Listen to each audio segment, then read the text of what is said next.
Bonjour, bonsoir, chers internautes, téléspectateurs, téléspectatrices, auditeurs, auditrices de Radio Télémétropole. Après les grands rendez-vous économiques et financiers du mois de janvier, on reprend les activités, bien sûr, pour discuter de ce qui se passe particulièrement du côté de Washington. Comme vous savez, il y a eu des élections aux États-Unis, des élections assez rouleuses. Ça n'a pas été du tout facile pour ce pays, le champ de la démocratie. Et pour faire cette discussion, nous allons nous rendre directement à Washington, D.C., pour rencontrer M. Robert Fatton Jr., qui est professeur à la prestigieuse université Virginia, professeur politique et également des affaires étrangères. Robert Fatton Jr., merci d'avoir répondu à l'invitation. Je suis très content d'être avec vous. Ça fait longtemps que je ne suis pas à Métropole, mais je suis très, très content d'être au moins virtuellement avec vous. Robert Fatton Jr., natif natal? Oui, natif natal. Mais je ne suis pas à Washington. L'université de Virginie, en fait, est à Charlottesville. Oh, vous avez Si vous connaissez la politique américaine, Charlottesville est la ville où il y avait eu tous ces incidents racistes et néo-nazis il y a 2 ans, pendant l'été c'était 2019, je pense, ou 2018. Donc, c'est une ville qui a une certaine réputation, et une mauvaise réputation là. D'un autre côté, vous savez, Charlottesville, c'est la ville aussi d'un des pères fondateurs des États-Unis, Thomas Jefferson. Et en fait, Jefferson a créé cette université qui est au sud des États-Unis. Et bien sûr, avec tous les mouvements qu'on a vus cet été, l'année dernière également, les pères fondateurs ne sont plus aussi... la révérence n'est plus là. Mais il faut quand même mettre l'université et la ville en perspective. Mm-hmm. Vous avez laissé Haïti à quel âge? Vous êtes établi aux États-Unis? J'ai laissé Haïti quand j'avais 18 ans. Je rentre de temps en temps.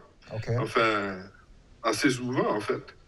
Et comme vous pouvez vous souvenir, moi je suis toujours un malade du football. Et j'étais à Métropole pendant la CONCACAF de 1973, décembre 73. Chroniqueur sportif, pas vrai? On avait été sacré championne de la CONCACAF et puis on a été pour la première fois et malheureusement la dernière fois à la Coupe du Monde qui se déroulait, si je me rappelle, c'était en Allemagne, je crois. Yeah. Enfin.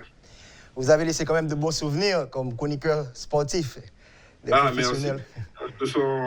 Ce sont de bons souvenirs pour moi aussi. Surtout ces matchs au stade Silvio Cator en décembre 73 quand Haïti a pu faire l'exploit, quoi. Et dois-je dire que Gilbert Fonboin doit être très content de le voir car et toujours sur le métier, toujours sur la balle. Chaque matin, il fait son émission sportive jusqu'à présent. Gilbert Fonboin. Oui, absolument. De temps en temps, je suis en communication avec lui. Donc, il a pris la relève et j'espère qu'il continue à faire son travail comme il le faisait avant, qui était toujours excellent. Tout à fait. Arrivons maintenant à la politique. Vous êtes concentré dans ce champ. Donc, arrivé aux États-Unis, vous avez étudié les sciences politiques et vous êtes professeur, comme je disais, dans de grandes universités américaines. Dites-moi, qu'est-ce qui se passe aux États-Unis? Comment le champ de la démocratie, ce qui se passe au Capitole, quel est le problème? Je crois que les États-Unis sont dans un moment de folie politique. Je le dis carrément, parce qu'il y a toutes sortes d'inventions à propos de ce qui se passe, à propos de ce qui va se passer. Trump a, je crois, déclenché un dérangement total dans la mentalité politique américaine. Et bien sûr, le pays est très, très divisé. Je crois que si on voit ce qui s'est passé pendant les élections et ce qui se passe maintenant, les divisions sont excessivement profondes.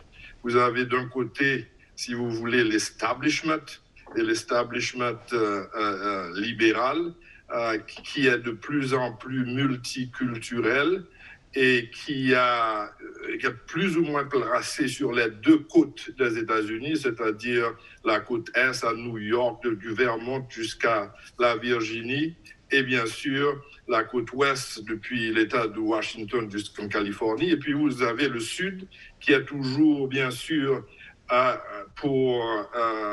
matière politique très, très, très, très à droite, à part la victoire un peu étonnante en Géorgie de 2 candidats sénateurs démocrates, mais le reste du pays dans le sud et dans le Midwest, et surtout dans le Midwest au sud du Michigan, eh bien nous avons véritablement, si vous voulez, les supporters de M. Trump. Nous avons par contre des divisions profondes et les deux camps inventent pas mal de choses à propos de leurs candidats, à propos de ce qu'ils vont faire. Bien sûr, M. Trump a dérangé beaucoup de choses. C'était un xénophobe, c'était un ultranationaliste, et il a changé la politique américaine avec son Twitter, et maintenant il a été bien sûr censuré. Donc ces divisions sont profondes, ce sont des divisions culturelles et des divisions économiques. Les divisions culturelles, c'est bien sûr les divisions identitaires.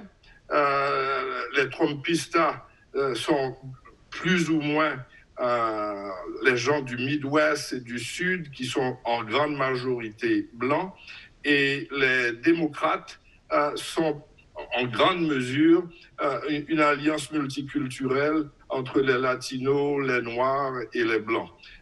Et il y a bien sûr avec ce mouvement multiculturel, ce mouvement identitaire, il y a un profond changement dans les mœurs américaines qui choquent avec les tendances beaucoup plus conservatrices au Midwest et au milieu des États-Unis.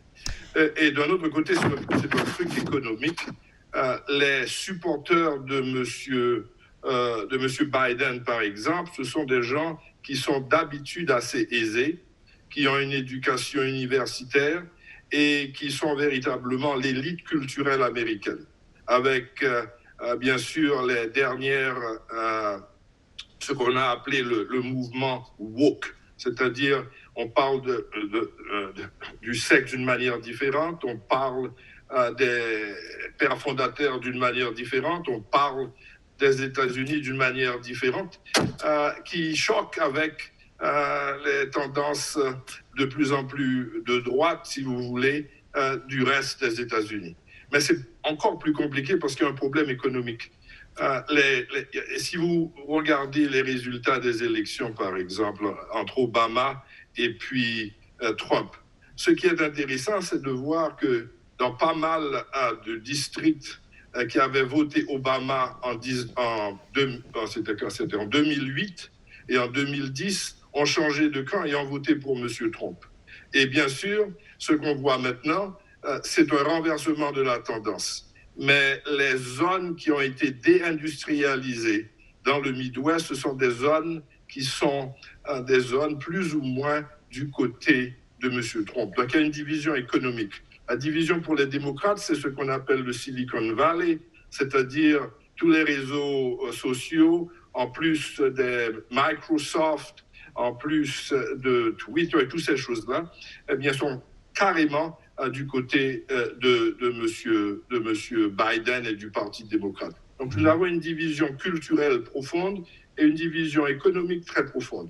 Et ce qui est aussi étonnant, c'est que si vous voyez les ressources à la portée de M. Biden, elles étaient bien plus grandes que celles que M.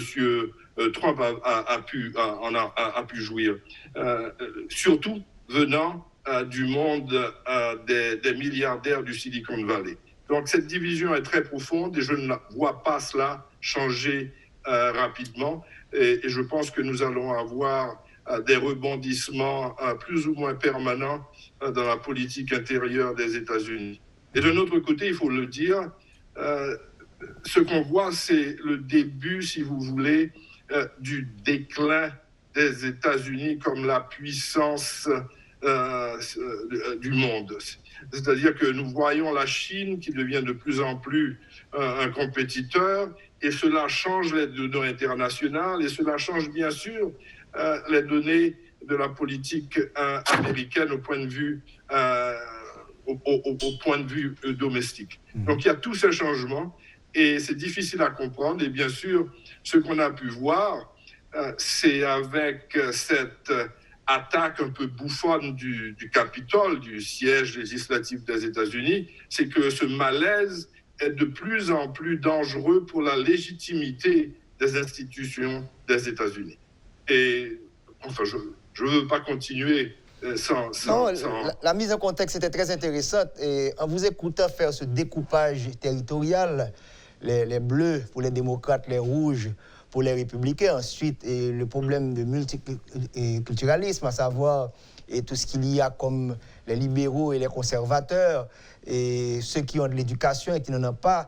Donc, et on a tendance à voir les États désunis plutôt que les États-Unis. Comment et Joe Biden, qui, lors de son discours inaugural, a parlé d'unité, comment va-t-il pouvoir réaliser cette unité après tout ce que vous venez de nous expliquer? J'en suis sûr, comme analyste politique, et c'est intéressant pour vous, mais vivre dans cet espace, c'est un petit peu dangereux quand même. Cet empire qui a dominé le XXe siècle et le talon d'Achille de cet empire au XXIe siècle. Comment il va unir, et je pourrais dire, ces États? Moi, je ne vois pas comment on peut faire ça avec Joe Biden. Il faut voir que Joe Biden est véritablement un candidat inattendu et un président, plus ou moins un président qui est arrivé par accident à la présidence. Parce que quand les élections primaires avaient débuté, M. Biden n'était pas le plus populaire. Et c'est d'un coup sec en Caroline du Sud, grâce en fait au congressman Clyburn, un congressman américain noir, qui a pu donner la Caroline du Sud à M. Biden, et il y a eu une coalition des centristes démocrates pour annuler et pour battre M. Sanders. Donc ça a été un peu un accident. M. Biden a un passé un peu bizarre pour être le rassembleur. On oublie souvent que M. Biden a été sénateur pendant plus de 35 ans. Il est arrivé au pouvoir quand les États-Unis étaient dans cette époque où il y avait des changements au point de vue d'attitude raciale. Et M. Biden n'était pas toujours dans le bon camp, si vous voulez. M. Biden avait été contre, par exemple, le busing, qui était un moyen d'intégrer les différentes couches sociales et ethniques des États-Unis. Il a été dans les années 90 un des avocats les plus puissants pour créer un système de criminalité qui est véritablement un système qui a plus ou moins touché la population noire d'une manière assez violente. Maintenant, il regrette cela. On ne se rappelle pas non plus souvent du fait que M. Biden, il a été candidat à l'élection, dans les élections primaires pour les démocrates 3 fois. Les 2 premières fois, ce furent des échecs retentissants. Et la première fois, on peut se rappeler également que M. Biden avait plagié un politicien anglais. Et à cause de cela, il a été obligé d'abandonner. Il avait menti à propos de son éducation. Donc, monsieur Biden a quelques problèmes. Bien que dès qu'il est arrivé comme président, on a un peu, si vous voulez, cessé de parler de toutes ces choses-là, parce que la presse américaine, il faut bien le dire, la presse surtout libérale, le New York Times, NBC, CNN et tout ça, ce sont véritablement des pro-Biden. Donc nous allons voir si ça va durer. On essaie de construire Biden comme, si vous voulez, un bon papa des États-Unis qui puisse rassembler le pays. Je ne vois pas vraiment comment il va le faire, d'autant plus qu'il va avoir, bien sûr, d'ici 2 ou 3 semaines, il va avoir l'impeachment de M. Trump. Et ça, je crois, ne va aller nulle part. Ça va simplement, je crois, exciter les Trumpistes, si vous voulez les appeler comme ça. Et on va faire de M. Trump un martyr pour les gens de droite. Je ne crois pas que ce soit la bonne stratégie, d'autant plus que les républicains ne vont pas laisser tomber M. Trump. Il a une assise populaire de moins 30-35%. Et c'est là que les républicains ont leur base politique. Donc ça va diviser. Il y a des problèmes, bien sûr, également à propos de l'économie. Les républicains, sous M. Trump, avaient oublié complètement le problème du déficit. Maintenant, ils vont certainement appeler encore au déficit pour essayer de bloquer les programmes économiques de M. Biden. Et finalement, il y a bien sûr dans le Parti démocrate des divisions profondes. L'aile gauche, si vous voulez, a beaucoup de doutes à propos de monsieur Biden. Et se réconcilier avec les républicains à l'heure actuelle, c'est très, très difficile. Donc, je vois vraiment très mal comment ça va pouvoir avoir lieu. Et je crois que nous allons avoir une route assez dure pour M. Biden s'il veut achever ce pari qu'il a. Je ne crois pas que ce soit un pari qui soit facile. Et donc, de l'autre côté, et je n'en ai pas parlé, bien sûr, mais c'est le Covid. Le Covid a dévasté l'économie américaine. Il y a beaucoup de problèmes, par exemple, avec le vaccin, comment le distribuer, etc. Je vous donne un exemple très simple. Ce matin, je devais avoir mon vaccin pour le Covid, puisque j'ai plus de 65 ans, et il n'y a pas suffisamment de vaccins. Et donc, tout ça, on a oublié tout ça. Et ce sont des problèmes que les Américains vont vivre, parce qu'on ne peut pas changer ces données en 1 ou 2 mois. Donc, les problèmes que M. Biden fait face sont énormes. Et la seule possibilité, c'est s'il y a véritablement une économie qui devient de plus en plus forte. À ce moment-là, peut-être que ces déchirures ne seront plus aussi pénibles à voir. Mais les déchirures sont là. Voilà, vous venez de dresser pour nous un tableau vraiment sombre à l'intérieur des États-Unis, et c'est ce M. Biden qu'on attend au niveau international pour rétablir certaines relations, que ce soit avec les pays de l'Europe ou encore comment il va gérer la Chine, la Russie. Donc on va prendre une pause, on se retrouve dans quelques instants pour la deuxième partie. On va voir les États-Unis dans le reste du monde.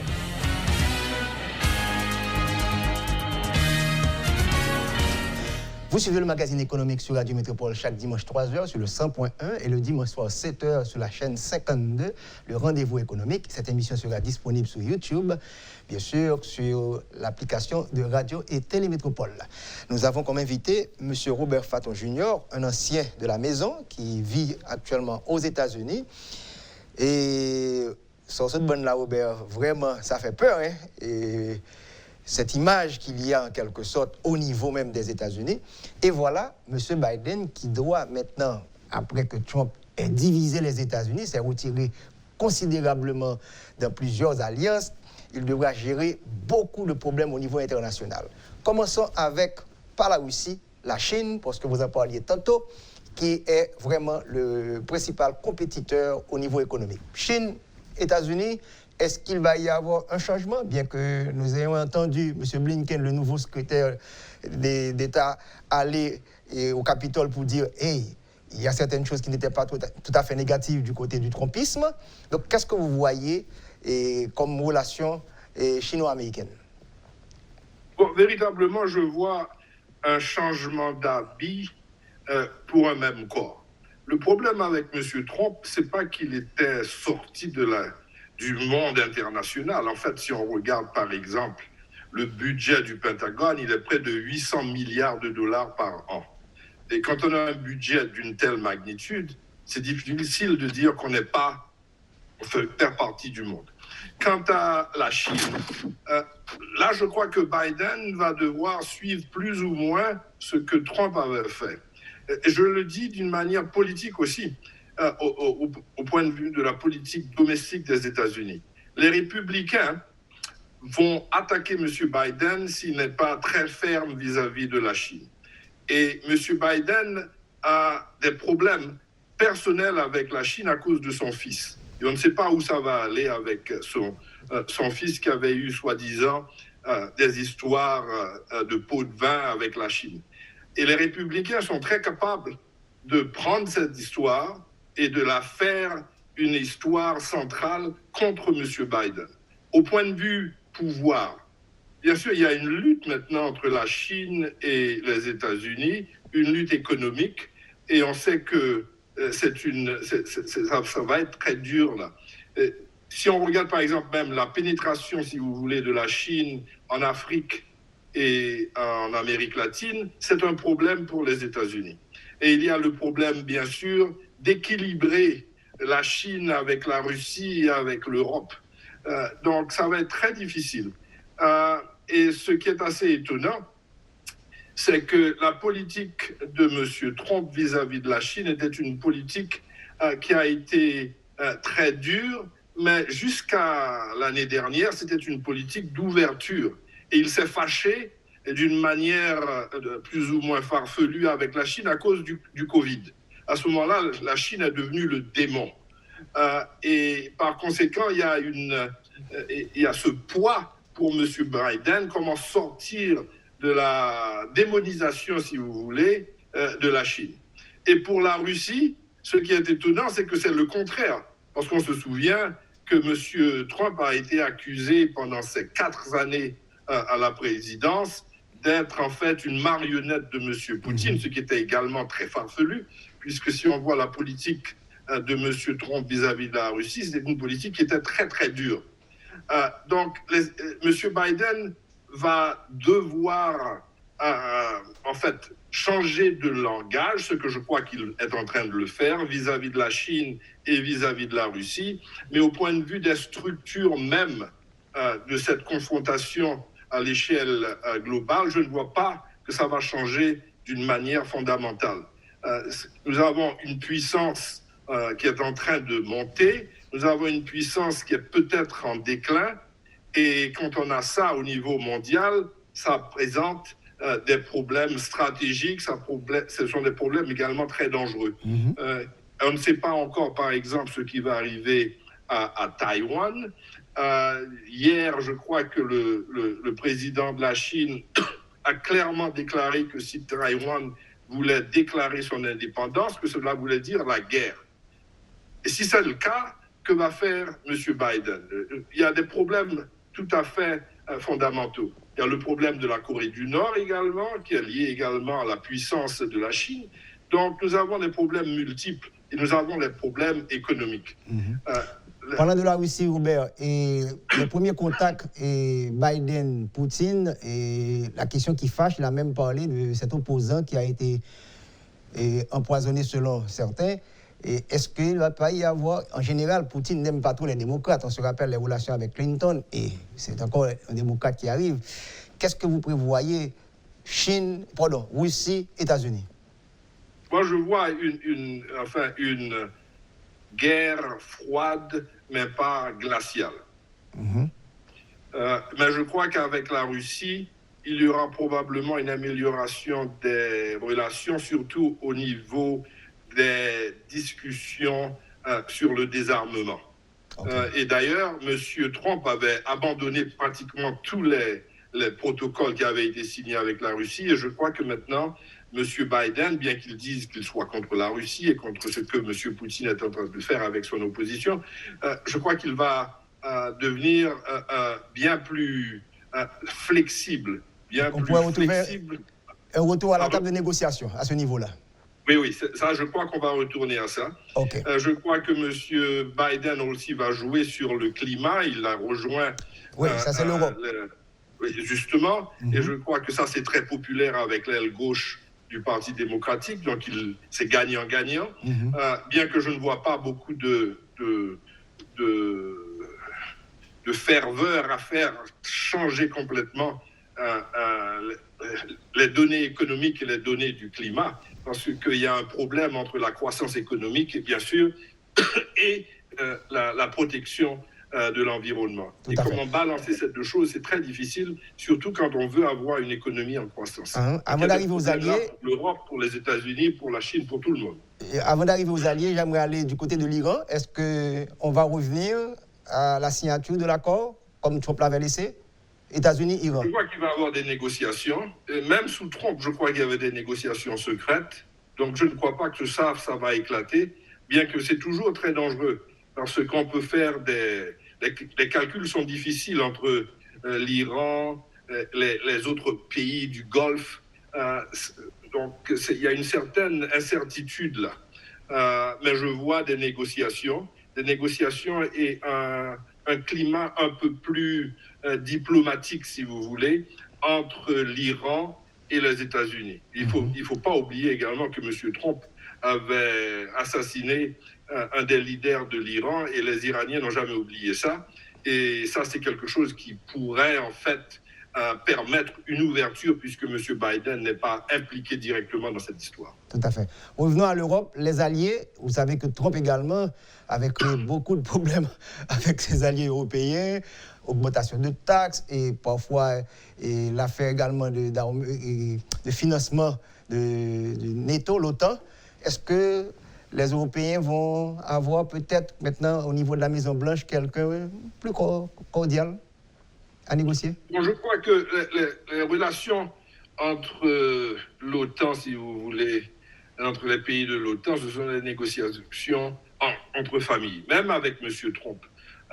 Parce que M. Trump ne serait jamais sorti de l'OTAN. Je crois que ça, c'était quelque chose qui était un peu farfelu de s'imaginer. Ce que M. Trump voulait, et je crois que M. Biden va continuer cette politique, mais avec un langage différent, il voulait que les Européens paient pour la défense de l'Europe, supportée par les États-Unis. Et je ne crois pas que ça va changer. Mais en Europe, il y a beaucoup de problèmes également. On peut le voir avec le vaccin du Covid. On voit la lutte entre la France, l'Allemagne, l'Espagne et maintenant avec l'Angleterre après le Brexit. Donc l'Europe est en flou et l'Europe a des faiblesses très claires. Ils n'ont pas de militaires. On ne peut pas être une puissance sans avoir une puissance militaire.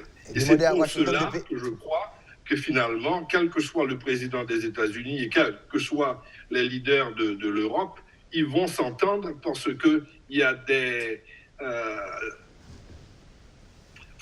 relations qui sont tout à fait importantes pour la survie des deux. Et au point de vue économique, c'est la même chose, bien que je crois qu'on va avoir de plus en plus des problèmes économiques avec les échanges, avec par exemple l'Angleterre, c'est la même chose. Qu'est-ce qui va arriver avec l'Angleterre et l'Europe, et l'Angleterre et les États-Unis? On peut se rappeler dans les années 60, avec De Gaulle qui voyait l'Angleterre comme en fait le petit frère des États-Unis. Une extension des États-Unis. Il va avoir des tensions. Donc, nous avons une situation qui est floue. Et M. Biden va avoir tellement de problèmes, c'est franchement quelque chose d'inouï, parce que nous avons une crise à cause du Covid, nous avons les mêmes crises internationales. La crise avec la Corée du Nord n'a pas été... Il n'y a pas de solution. La crise au Moyen-Orient, il n'y a pas de solution. La crise avec l'Iran, peut-être qu'il y aura un débouché. Donc nous avons des points de crise qui sont là et qui ont été là pendant les dernières 35-40 ans. Donc rien ne change, mais ces crises peuvent s'envenimer.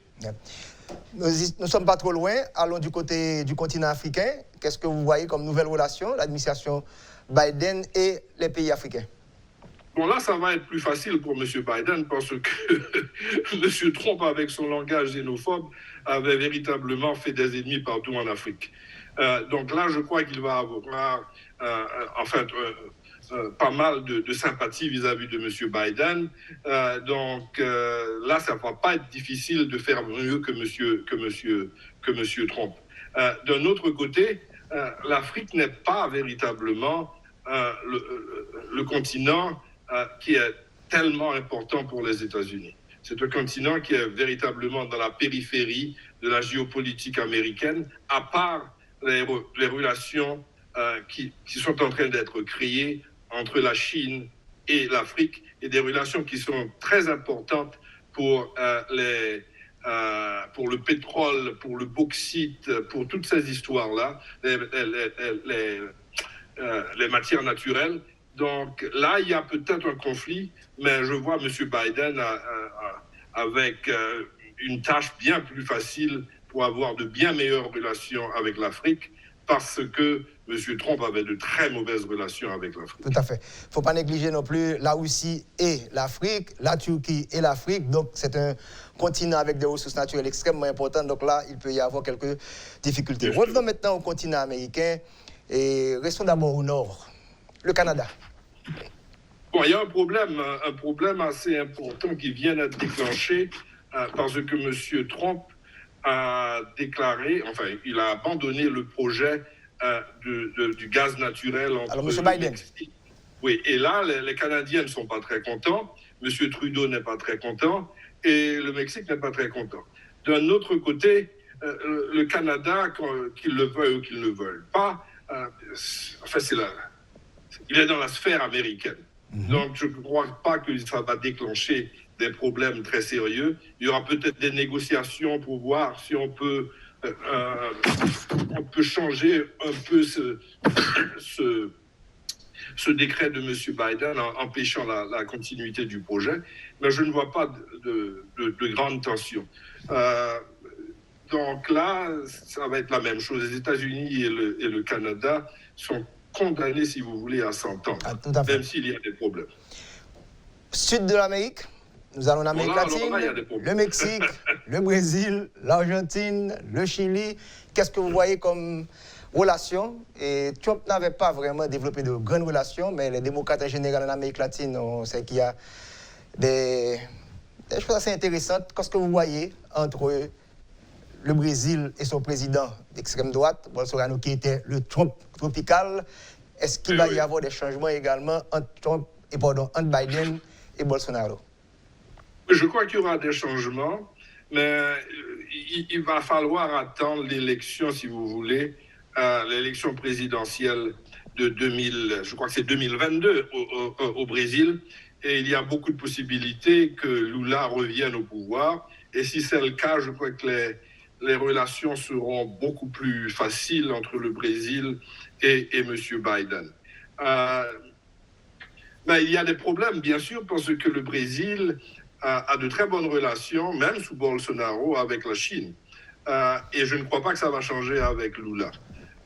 Et d'un autre côté, M. Lula est un homme, si vous voulez, de la gauche modérée de l'Amérique latine, et il a des intentions, bien sûr, de ne pas se laisser mener par les États-Unis et d'avoir de bonnes relations avec des pays avec lesquels les États-Unis ont de très mauvaises relations, comme le Venezuela ou comme Cuba.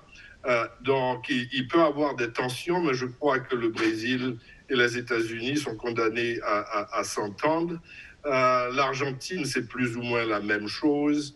Le Chili, je crois que les relations seront très bonnes. Je crois que les relations où il y a des problèmes, c'est l'Amérique centrale, le Mexique et les États-Unis à cause de l'immigration. Et c'est un problème qui touche bien sûr non seulement l'Amérique centrale, mais également les Caraïbes et bien sûr Haïti. Et ça, c'est un problème assez sérieux du point de vue de la politique intérieure américaine et bien sûr de la politique extérieure des États-Unis. Et là, les choses sont très compliquées, bien que M. Biden veut changer la politique d'immigration qu'il avait qualifiée de raciste. Donc, on va voir comment ça va se dérouler là. Mais il y a les problèmes qui ne vont peut-être pas changer. Ça va être intéressant de voir comment M. Biden mène sa politique vis-à-vis du Venezuela. Va-t-il y avoir toujours ce blocus maritime qui empêche le Venezuela de vendre son pétrole? Va-t-il y avoir une réouverture, si vous voulez, avec Cuba? Ce sont des points d'interrogation, parce que ça aussi a des conséquences pour la politique intérieure des États-Unis, et surtout en Floride, qui est un État très important pour les élections. Et la Floride est un État qui peut aller du côté des démocrates comme du côté des républicains. Et le Venezuela et Cuba, ce sont des problèmes pour la politique intérieure quel que soit le régime à Washington. Voilà, dans la première partie de l'émission, on a vu le grand défi interne de M. Biden, un pays totalement divisé, les États désunis, on pourrait en parler. La deuxième partie, un monde en crise, avec plusieurs, même les alliances américaines, avec l'Europe. Voilà ce monsieur de 78 ans qui va diriger ce pays. Donc, on va prendre une pause. On revient dans quelques instants pour nous retrouver dans la Caraïbe et particulièrement en Haïti. Biden, quelle opportunité!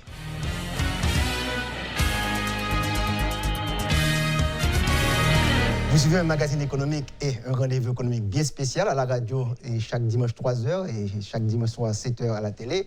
Et bien sûr, une émission qui sera disponible sur YouTube. Nous avons notre confrère sportif, ancien chroniqueur sportif également, et avec nous pour analyser la situation politique américaine, mais également, quand on parle des États-Unis, on voit le monde et bien sûr la Caraïbe. Et avant d'arriver à la Caraïbe, ces deux tableaux que vous venez de peindre, tant sur le plan interne que sur le plan externe, 78 ans, et avoir un gouvernement, je pourrais dire, anormal, avec tous ces acteurs que je dis anormal, à savoir beaucoup de femmes, des couleurs, pendant que le pays est divisé, comment Biden va pouvoir gérer également ce monde? Et certains qui ont l'expérience, car c'est des anciens de l'ère Obama, mais de nouveau également. Comment il va pouvoir gérer son équipe également? Bon, je crois que ça, c'est le reflet, en fait, du Parti démocratique. Le Parti démocratique, c'est une alliance multiculturelle, multiethnique.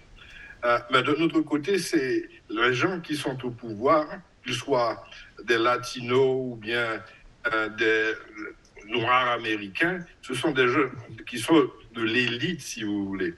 Ils sont très à l'aise financièrement et par conséquent, c'est le même point de vue. Et c'est en fait, je crois, Obama 3 que nous avons avec Biden, avec les mêmes gens, la même politique, si vous voulez. Mais la seule chose qui a changé, c'est le Covid. Et le Covid peut pousser M. Biden à faire des choses un peu plus radicales au point de vue économique qu'il ne l'aurait fait si le Covid n'était pas là ou qu'Obama l'aurait fait. Et on peut le voir, par exemple, avec comment Obama avait géré la crise économique quand il est arrivé au pouvoir. Il y avait pas mal d'argent qui avait été déboursé, si vous voulez, mais ça ne représente rien comparé à ce que M. Biden est en train de débourser ou bien ce que le Federal Reserve est en train de débourser dans l'économie américaine. Donc vous pensez que c'est l'économique? Pardon? Vous pensez que c'est l'économique qui va pouvoir sauver, je pourrais dire, Biden, parce que c'est comme si on avait dit, on prend les anciens, on recommence, et les mêmes divisions, parce que l'Amérique profonde est en train de regarder ça encore, et ce qui se passe du côté de New York, de Washington, de Californie, pour dire, ce sont les mêmes encore qui sont très aisés, bien éduqués, et un succès financier. Donc vous pensez que si l'économique n'arrive pas à répondre, à donner un mieux-être aux ruraux américains, ça peut éclater pour avoir une explosion? C'est votre point de vue là? Je ne suis pas sûr d'une explosion. Les États-Unis sont un très grand pays au point de vue géographique, au point de vue... c'est un pays qui est large, qui est énorme.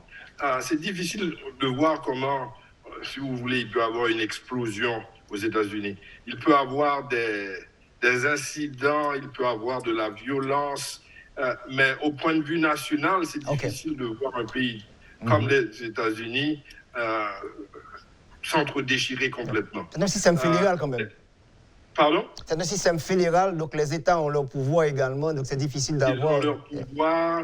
Il y a également, malgré tout ce qu'on dit, les Américains, la plupart des Américains croient à ce qu'ils appellent American exceptionalism. Comme quoi c'est une nation unique, une nation qui a Dieu derrière sa puissance. Et ça, c'est, je crois, universel aux États-Unis. Mais avec des variations dans ce qu'on appelle exceptionalism. Mais l'idée que les États-Unis sont la grande puissance, l'idée que les États-Unis sont la puissance démocratique, ça, c'est une idée qui est tout à fait acceptée par la plus grande majorité des Américains. Mais il faut bien sûr donner une définition de ce qu'on dit par démocratie, exactement par exceptionnel, mais les Américains, c'est un pays qui a une certaine unité dans cette désunion, si vous voulez. Tout à fait. C'est très compliqué à expliquer, mais depuis je vis aux États-Unis depuis 40 ans. Les États-Unis ont toujours été très divisés. Ce qui est arrivé, c'est que les divisions maintenant sont devenues de plus en plus profondes au point de vue culturel. Mais si on regardait les États-Unis, on se souvient, les États-Unis sous le Vietnam, c'était un pays très désuni. C'était aussi l'époque où les femmes arrivaient au pouvoir, c'était la révolution pour les Noirs américains. Et puis après ça, nous avons eu l'impeachment de M. Nixon qui est parti. M. Reagan est arrivé, il y avait des divisions très profondes. Donc il y a eu beaucoup de divisions culturelles et beaucoup de divisions économiques. Je crois qu'on devient... Il y en a plus maintenant, mais ce sont des divisions qui ont toujours été là. La question est de savoir s'il y a pourriture et si cette pourriture pourrait véritablement déclencher des problèmes encore plus sérieux pour les États-Unis. Tout à fait. Et comme je le disais, je crois que la question, c'est une question de satisfaire les besoins économiques de la grande majorité des Américains, parce qu'il y a des divisions profondes, non seulement ethniques, mais au point de vue économique. Les États-Unis sont un pays où les inégalités sont fantastiques, non seulement entre les races, mais entre tous les Américains. Il y a 1% des Américains qui contrôlent pratiquement tout au point de vue de Wall Street. C'est une vérité dont on ne parle pas, mais il y a eu des inégalités profondes. Des inégalités profondes également au point de vue de la santé et tout ça. Donc, il faut changer ça si vous voulez avoir un peu plus d'union. On dit très souvent que les Américains votent avec leur poche et lorsque l'économie va, le président au pouvoir reste. Et il y avait de très fortes chances que M. Trump gagne les élections parce que l'économie américaine avant Covid était, je dirais, une situation assez intéressante. Il n'y avait aucune possibilité pour qu'ils perdent les élections. C'est Covid qui a sauvé les démocrates, on peut le dire, ça, il faut le reconnaître. Donc on espère que l'argent va pouvoir réunir certains groupes aux États-Unis. Mais je reviens maintenant dans la Caraïbe. On a parlé de Cuba. On sait que Obama avait établi les relations avec Cuba et M. Trump a mis de côté tout ça. On peut voir la Grande Caraïbe, le Venezuela qui a dominé, je pourrais dire, ce qui s'est passé dans la Caraïbe. On a vu Trump diviser la CARICOM, que ce soit la Jamaïque, Haïti. M. Jovenel Moïse en a profité considérablement. Et s'il est au pouvoir, on doit le dire parce que Trump a eu quand même quelque chose d'intéressant avec Jovenel Moïse. Comment vous voyez ce qui se passe de cette nouvelle administration, très habituée quand même à la Caraïbe? Qu'est-ce qu'on peut voir? Quel avenir, quel défi et quelle opportunité qu'il y a là pour la Caraïbe avec l'arrivée de l'administration Biden? Bon, je crois également, une nouvelle fois, que le langage, le style va changer. Les mots xénophobes et racistes de M. Trump vont disparaître. Mais je crois que ça va être la même recette. En fait, je crois que c'est la politique étrangère des États-Unis, que ce soit un républicain ou un démocrate, je crois que c'est la même recette. La seule chose, c'est qu'il y a peut-être un peu plus de sel ou un peu plus de poivre sur la nourriture dont on met dans cette recette. Et je crois que ce qui va changer, c'est le langage. Il y aura peut-être également une certaine détente avec l'immigration, et je crois que ça, c'est très, très important pour les Caraïbes et pour la Jamaïque, pour Haïti, Saint-Domingue, etc., parce qu'on sait que M. Biden a mis l'immigration comme une de ses priorités. Il a déclaré que d'ici 8 ans, je crois qu'il y en a à peu près 11 millions de migrants qui pourraient devenir américains sur 8 ans. Il y a également l'histoire du TPS, qui est très important pour les Haïtiens, puisqu'il y a à peu près 60-65 000 Haïtiens aux États-Unis qui n'ont pas leurs papiers. Et M. Biden a déclaré qu'il va faire quelque chose. Quelle est la position républicaine sur ces 11 millions de nouveaux migrants qu'il va y avoir aux États-Unis, ce qui va donner un avantage, je pourrais dire, pour les élections aux démocrates? Est-ce que vous pensez que ça va passer facilement au Congrès? Je crois que c'est possible. Et il ne faut pas exagérer également le côté ethnique, parce qu'on a été très surpris, par exemple, qu'en Floride, M. Trump a une très très bonne cote avec les Latinos. Les Latinos, c'est pas un bloc uni, c'est pas comme les Noirs américains qui ont voté, surtout les femmes noires américaines ont voté, je crois, à 95% pour M. Biden. Mais par contre, il y a eu un progrès, si vous voulez, pour M. Trump, dans la mesure où, malgré tous ces mots xénophobes et racistes, M. Trump a reçu près de 20% du vote des hommes noirs aux États-Unis. Et quand on voit la Floride a été gagnée par M. Trump. Donc, c'est pas aussi clair. Le monde latino est un monde qui est divisé. Les Cubains, par exemple, en Floride, il y en a qui sont très à droite, il y en a qui sont plus modérés. Donc, c'est plus compliqué que ça. Okay. Mais vous savez, 8 ans, c'est très long pour changer l'immigration. 8 ans, dans 8 ans, monsieur Biden, même s'il gagne un deuxième terme, ne sera plus président. Donc, beaucoup de choses peuvent se passer. Mais c'est son projet de faire ça. Et je crois qu'il y a bien sûr, comme tu viens de le dire, un point de vue politique, parce qu'il pense que beaucoup de ces gens qui viennent de l'Amérique latine et pas mal de l'Afrique vont voter pour lui. Mais il y a un côté très conservateur également chez les Latinos, un point de vue religieux, c'est assez compliqué. Et même M. Trump avait à un moment donné parlé de faire des révisions, etc., bien qu'il n'a pas été là, bien sûr, parce que sa base politique n'est probablement pas de l'avis de changer ces données démographiques. Donc, analysez pour nous, Biden-Venezuela, Biden-Cuba. Bon, je crois que Biden va probablement avoir une détente avec le Venezuela.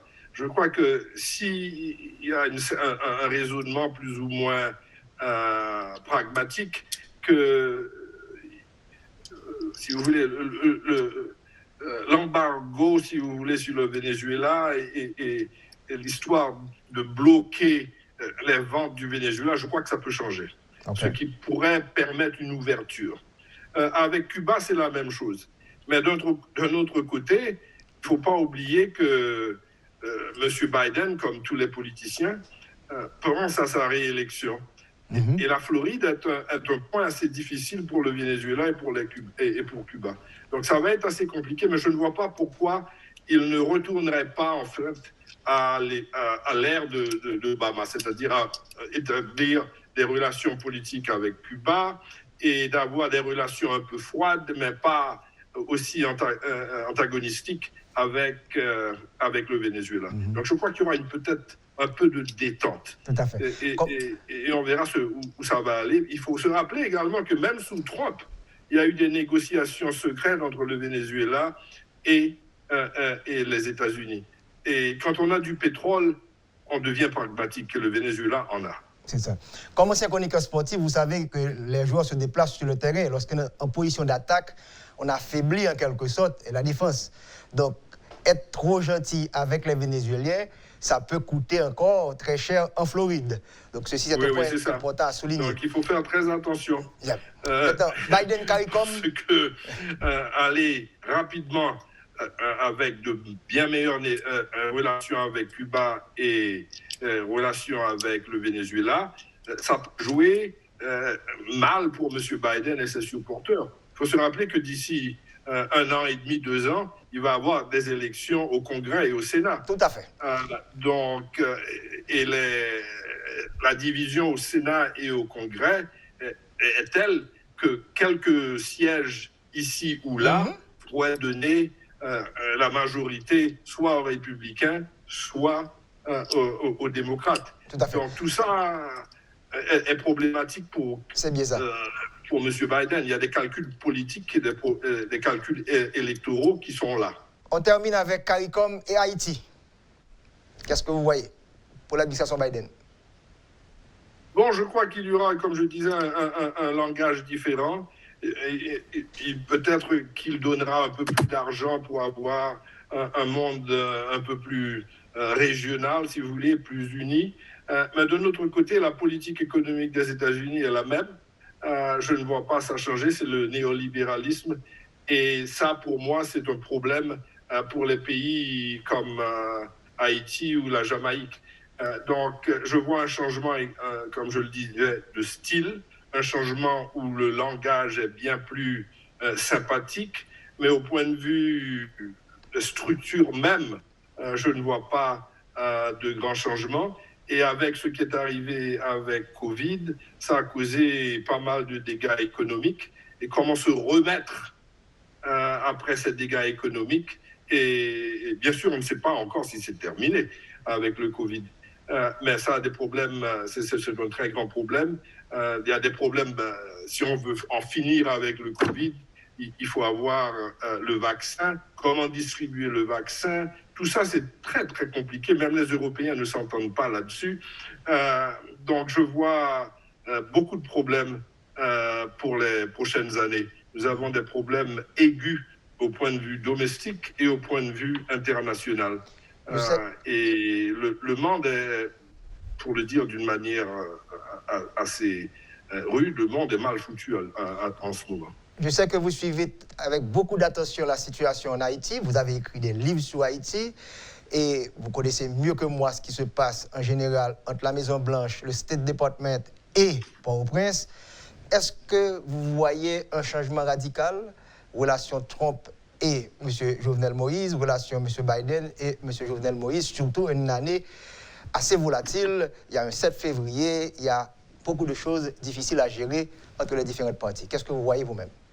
Moi, je crois que M. Biden veut le calme. Et tout ce qui apporte le calme dans les Caraïbes et en Haïti sera favorisé par M. Biden. Mais ça, c'est très compliqué parce que la situation en Haïti est volatile. Et comment savoir, comme on dit, qu'est-ce qu'est le calme en Haïti, c'est un problème.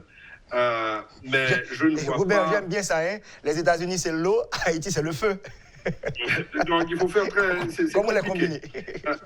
Comme toute négociation est compliquée pour M. Biden, il ne veut pas d'autres problèmes.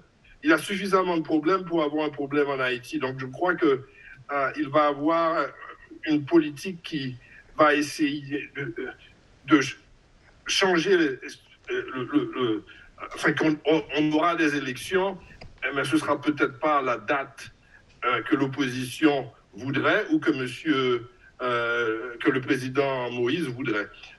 Mais je crois que c'est le calme et ça, c'est très important pour les États-Unis. C'est la sécurité et qu'il n'y ait pas de boat people et tout ça. Il faut le dire franchement, M. Biden ne veut pas de volatilité, ne veut pas de migration entre Haïti et les États-Unis. Il n'est pas tellement différent, en fait, que M. Trump. On oublie que sous Obama, il y a eu plus de déportations que sous Trump et que M. Obama avait été nommé le déporteur en chef.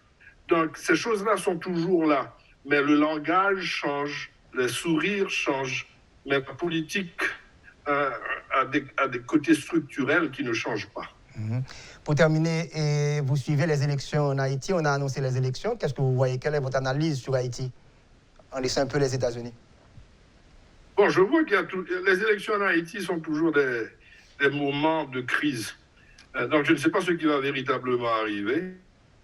Vous savez, quand il y a action, ceux qui sont au pouvoir veulent le garder, bien sûr, et ceux qui ne sont pas au pouvoir veulent le prendre, ce qui est bien sûr la politique.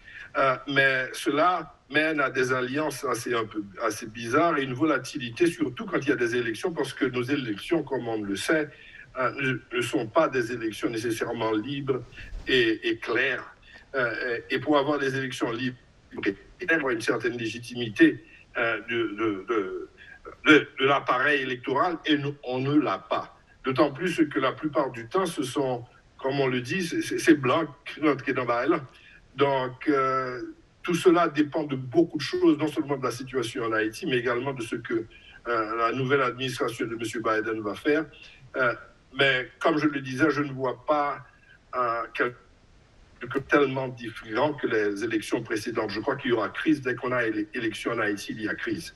Et nous avons déjà une crise avec le calendrier électoral. Va-t-il être accepté par tout le monde? On va avoir une nouvelle constitution. Tout ça, c'est dans l'air.